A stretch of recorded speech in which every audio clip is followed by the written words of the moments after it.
اچھا علی بھائی یہ بتائیں، یہ جو 11ویں 12ویں کا کھانا پکایا جاتا ہے اس پہ تو بڑی گرما گرمی ہو گئی تھی، بلکہ اس پہ تو انہوں نے مولانا کوکم نورانی اکاڑوی صاحب نے اسی پہ کہا تھا میرے خیال سے قاسم بھائی، انہوں نے کہا جی جو حلال کے ہیں نا وہ اس کو حلال کہتے ہیں، جو حلال کے نہیں ہیں وہ اس کو حلال نہیں کہتے، اس پہ اتنی گرما گرمی ہوگی۔ دیکھیں جی، اس بول ٹی وی کے پروگرام میں 2 جملے انتہائی علماء کی لمحہ فکری ہیں۔ ایک جو اہل حدیث عالم تھے، کیا نام ہے ان کا، خلیل الرحمان جاوید صاحب، خلیل الرحمان جاوید صاحب نے جو بریلویوں کے بارے میں کہا کہ ہندو جو ہیں وہ کھڑا کر کے پوچھتے ہیں اور بیروی لٹا کے پوچھتے ہیں، یہ بالکل غلط جملہ بولا ہے۔ بریلوی پوچھتے نہیں، اگر کچھ جو ہلا اس طرح کے کام کرتے ہیں تو یہ بالکل غلط ہے کہ ایک مکتب فکر کو آپ کیٹاگوریکلی اس طریقے سے کہیں۔ قبروں سے مانگنا غلط ہے، قبر کو پوچھتا ہے یا سجدہ کرنا چند جوہلا کرتے ہیں، ان کے علماء یا ان کی کتابیں تو اس کو آن نہیں کرتی ہیں، دعوت اسلامی والے میجارٹی ہیں، بتائیں یہ کون سے قبر کو سجدہ کرتے ہیں جا کے، یہ جملہ۔ اور دوسرے جو کوکم نورانی صاحب جن کے لیے بڑا مشہور ہے جی، میرے نبی پاک صلی اللہ علیہ وسلم، لوگ کہتے ہیں بڑے میٹھی میٹھی باتیں کرتے ہیں، پتہ چل گیا کتنے میٹھے ہیں۔ اتنی گندی بات کی ہے کہ کوکم نورانی کی اپنی اولاد یا اس کی بیوی یہ سنے تب وہ اس کو گھر میں نہ داخل ہونے دے، اور اس وقت بے شرم ہے وہ ڈاکٹر عامر لیاقت یزید، میں اس کو حسین تو کہتے ہیں، مولا حسین کا نام بھی نہیں اس کے ساتھ لینا چاہوں گا، کہ اس نے جو ہے نا اس کو ٹوکا بھی نہیں ہے، یہاں اس نے کہا جی خلیل صاحب میرے کہنے میں معافی مانگ دینا، بھائی کوکم نورانی سے کیوں نہیں معافی منگوائی؟ بیسیکلی مسئلہ یہ ہے کہ وہ دیکھتا ہے کہ پبلک ڈائنامکس کیا ہے، دونوں نے چھڑلیں چھوڑی ہیں، انتہائی یعنی آپ سمجھیں کہ غلیظ زبان استعمال کی ہے، دونوں کو اللہ سے بھی توبہ کرنی چاہیے، پبلک سے بھی معافی مانگنی چاہیے۔ خلیل صاحب نے تو پھر بھی تھوڑی بہت ڈھکے چھپے الفاظ میں کہا کہ میں معذرت کرتا ہوں، کوکم نورانی نے نہیں مانگی۔ تو یہ حلالی رامی، میں کوکم نورانی صاحب کو کہوں گا کہ مجھے بتائیں حلالی وہ ہیں جو چشتی رسول اللہ والی کتابیں چھاپ رہے ہیں، حشت بہشت؟ حلالی وہ ہیں جو کشف المحجوب جس میں نبی علیہ السلام کا سکینڈل زید ابن حارثہ کی بیوی کے ساتھ لکھا ہے، 4.5 لاکھ لوگ یوٹیوب پہ صرف ایک چینل پہ وہ میرا کلپ خادم رضوی کو چیلنج آپ لکھیں، میں نے وہ دکھایا ہے۔ یہ لوگ حلالی ہیں جو یہ کتابیں چھاپ رہے ہیں اور ان بزرگوں کا دفاع کر رہے ہیں۔ ہم تو ان سے پوچھتے ہیں کیونکہ سورہ القلم میں آیا نا بعد ذالک زنیم، یہ سناتے ہیں نا کہ جو گستاخ رسول ہے وہ اس کی اصل میں خطا ہوگی، وہ حرامی ہوگا۔ تو حرامی تو وہ ہیں کہ جنہوں نے گستاخانہ کتابیں چھاپی ہوئی ہیں، تو یہ ان کی ڈاکٹرائن میں ہم ان کو ساری دکھاتے ہیں، یہ ان کو کیوں نہیں حرامی کہتے؟ ان کتابیں چھاپنے والوں کو، کتابیں لکھنے والوں کو اپنے گھر کی خبر لے نا، تو دوگلی پالیسی انہوں نے کیوں بنائی ہوئی ہے؟ اور مفتی احمد جان خان نعیمی صاحب جال حق کے اندر انہوں نے نبی علیہ السلام کو شکاری کے ساتھ تشبیہ دی ہے نور و بشر والے مسئلے کے اندر، ان کو کیوں نہیں کہتے؟ چلو جی پرانی کتابیں تو میں حوالے دے چکا، کشف المحجوب، حشت بہشت، میں نے اس کے حوالے ویڈیو میں کیمرے میں دکھائے ہیں، آپ لکھیں علامہ خادم حسین رضوی کو اوپن چیلنج، میرا وہ کلپ کھل جائے گا۔ سارے گالی نکال رہے ہیں، جواب کوئی نہیں دے رہے، اور آپ کہہ رہے ہیں وہ کتابیں تبدیل ہو گئی۔ اچھا جی پھر میں تھوڑا مجدد ہے جنہیں تو دسیا کتابیں تبدیل جے چھاپنی بند کرو نا، ساڑو نا انہوں اگر تبدیل ہو گئی ہیں۔ یہ مفتی احمد نعیمی صاحب تو ابھی فوت ہوئے ہیں 40-50 سال پہلے، یہ گجرات شہر یہاں سے تقریباً 50 منٹ کی مسافت، یہ کتاب بھی تبدیل ہو گئی ہے، یہ دکھائیں جی، اس کی میں ان کو گستاخی دکھاتا ہوں۔ حلالی اور حرامی کی بات کی ہے نا کوکم نورانی صاحب نے، تو میں ان کو بتاتا ہوں کہ کون لوگ ہیں جو نبی علیہ السلام کی گستاخی کرتے ہیں۔ بعد ذالک زنیم، یہ آیت ان کے اوپر فٹ کریں۔ جال حق قادری پبلیکیشن کی چھپی ہوئی ہے جی، میں کار نہیں بنائی، نور و بشر کی بحث ہے، مسئلہ بشریت پہ اعتراضات، یہ سب میں نے انڈر لائن کیے ہیں۔ صفحہ نمبر آگے پیچھے ضرور ہو سکتا ہے آپ کی پبلیکیشن میں، لیکن یہ جو صفحے میں نے آیات انڈر لائن کیے ہیں، یہ جو میں انگلی سے اشارہ کر رہا ہوں نور و بشر کی بحث والے، اس کے اندر میں مفتی احمد نعیمی صاحب کی صراحتاً نبی علیہ السلام کی شان میں گستاخی، پھر میں پوچھتا ہوں کہ ان کو کیوں نہیں آپ لوگ حرامی کہتے ہیں اپنی ڈاکٹرائن میں؟ ان بزرگ بابوں کو حرامی کیوں نہیں کہتے ہیں؟ باقی سب کو آپ کہتے ہیں۔ اچھا لو سنیں جی، قل انما انا بشر مثلکم پہ اعتراض ہوا نا کہ جی یہ آپ لوگ آیت پیش کرتے ہیں نبی علیہ السلام بشر تھے، ظاہر ہے بشر تو سارے ہی مانتے ہیں، ہماری طرح بشر نہیں، نعوذ باللہ، یہ بھی بعض اوقات اہل حدیث سے بھی غلو ہو جاتا ہے، شان میں ہماری طرح نہیں ہے، ایز اے ہیومن اسپیشیز وہ انسان تھے۔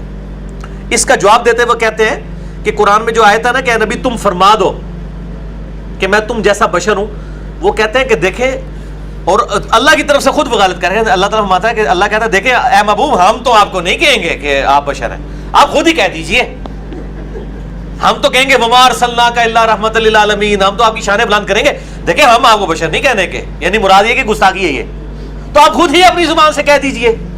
ایک یہ انہوں نے جواب دیا، اور پھر دوسرا لکھتے ہیں نیز اس آیت میں کفار سے خطاب ہے، چونکہ ہر چیز اپنی غیر جنس سے نفرت کرتی ہے، لہذا فرمایا گیا ہے اے کفار تم مجھ سے گھبراؤ نہیں، میں تمہاری جنس سے ہوں، یعنی بشر ہوں۔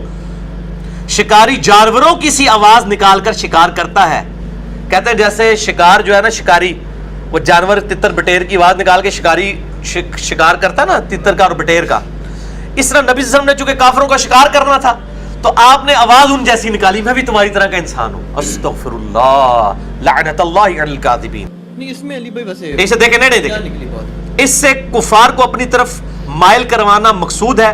اگر دیوبندی بھی کفار ہیں تو ان سے بھی یہ خطاب ہو سکتا ہے۔ دیکھیں اس سے مقصود یہ ہے کہ قرآن پاک میں آیا ہے کم از کم 2 دفعہ، سورۃ الفرقان کے اندر، سورہ بنی اسرائیل کے اندر، اے نبی صلی اللہ علیہ وسلم یہ دیکھو تمہارے لیے کتنی کتنی بری مثالیں بیان کرتے ہیں، یہ گمراہ ہو گئے اور اب راہ راست نہیں پا سکتے۔ یہ سورہ بنی اسرائیل کی آیت بھی ہے، اعوذ باللہ من الشیطان الرجیم، بسم اللہ الرحمن الرحیم، سورہ بنی اسرائیل 48 فرقان 9، انظر کیف ضربوا لک الامثال، اے محبوب بھلا دیکھو تو صحیح یہ تمہارے لیے کیسی کیسی مثالیں بیان کرتے ہیں، فضلوا بس گمراہ ہوئے، فلا یستطیعون سبیلا یہ اب ہدایت نہیں پا سکتے۔ نبی علیہ السلام کے لیے یہ مثال کیوں بیان کی مفتی عامر خان نعیمی نے؟ قرآن میں سورۃ البقرہ میں آیا کہ صحابہ کہتے تھے رائنا یا رسول اللہ، یا رسول اللہ ہماری رعایت کریں۔ یہودی اس کو بگاڑ کے کہتے تھے رائنا، اے ہمارے چرواہے۔ صحابہ کی کیا نیت تھی چرواہا کہنے کی؟ تو اللہ تعالیٰ نے تو کہا کہ اے صحابہ تم لا تقولوا رائنا، تم بھی نہ کہو رائنا بلکہ کہو قولوا انظرنا، اے نبی ہم پر نظر کرم فرمائے یا ہمارا انتظار فرمائے۔ جس الفاظ میں گستاخی ہو، صحابہ کی نیت بھی نہ ہو، اللہ کہتا ہے کہ وہ بیان نہ کرو۔ اور ان کے مفتی صاحب احمد سعید کاظمی صاحب ہے نا، وہ جو اسکینڈل میں ان کا بیٹا پکڑا گیا تھا، سید احمد سعید کاظمی، انہوں نے کتاب لکھی الحق المبین، گستاخانہ عبارات پہ۔ انہوں نے لکھا ہے کہ گستاخیوں کی تعویل کرنا بھی گستاخی ہے، کہتے ہیں گستاخی کی تعویل ہی نہیں ہوگی۔ اب نبی صلی اللہ علیہ وسلم کی یہ جو مثال بیان کی ہے مفتی عامر نعیمی نے شکاری والی، کیا آپ شکاری تھے؟ قرآن میں تو یہ آیا ہی نہیں ہے کہ آپ نے لوگوں کو گھیرنا ہے، قرآن تو بالکل اس کے الٹ بات کرتا ہے، وما علینا الا البلاغ المبین، اے نبی آپ کا کام صرف پہنچانا ہے۔ اے نبی آپ سے نہیں پوچھیں گے کہ لوگ دوزخ میں کیوں گئے، تو نبی علیہ السلام نے کوئی سیٹیاں مار کے کافروں کو اپنی طرف اٹریکٹ کرنا ہے؟ آپ تو صرف دائی بن کے آئے ہیں، سراجم منیرہ بن کے آئے ہیں، مبشر و نذیر بن کے آئے ہیں، آپ کا کام سیٹیاں مار کے لوگوں کو گھیرنا ہے ہی نہیں، نعوذ باللہ۔ تو یہ اس نے نبی علیہ السلام کو شکاری کے ساتھ منسوب کیا۔ یہی جب حفظ الایمان میں عبارت آئی تھی، اس میں تو حمزہ بریلوی نے کفر کا فتویٰ لگایا تھا اشرف تھانوی پہ، جب اس نے کہا تھا کہ نبی علیہ السلام کو بھی چھٹی حص تھی، جس طرح کہ ایک جانور پاگل اور اس طرح کے لوگوں کو بھی جو ہے وہ چھٹی حص ہوتی ہے کہ ان کو پتہ چل جاتا ہے کیا ہوتا ہے۔ یہ کہتے تھے کہ ہمیں اس سے غرض نہیں ہے، انہوں نے پاگل اور جانوروں کے ساتھ تشبیہ کیوں دی ہے نبی علیہ السلام کی، یہاں پہ شکاری کے ساتھ۔ کیا نبی علیہ السلام شکاری بن کے آئے؟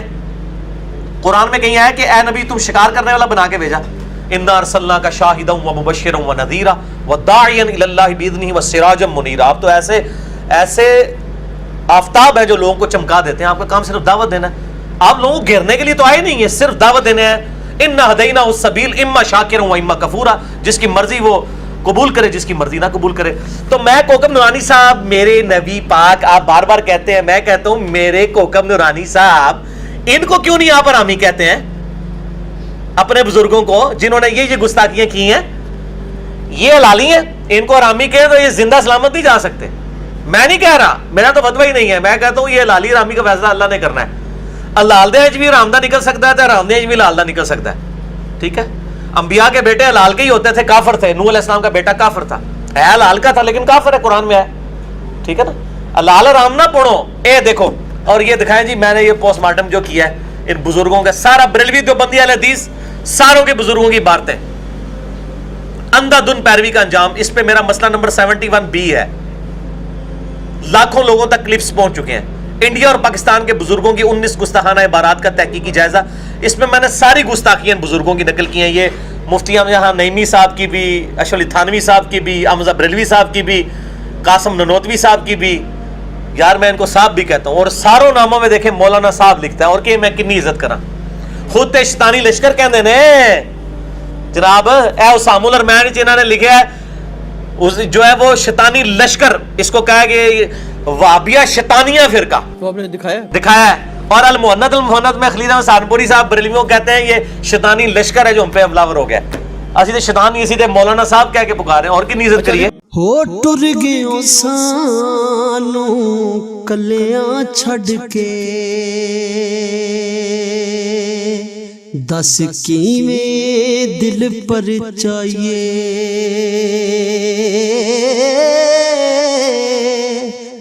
ਲਾਗਿਓ ਜਿਹੜੀ ਅਗ ਵਿੱਚ ਸੀਨੇ, ਹੁਣ ਕਾਦੇ ਨਾਲ ਬੁਝਾਈਏ।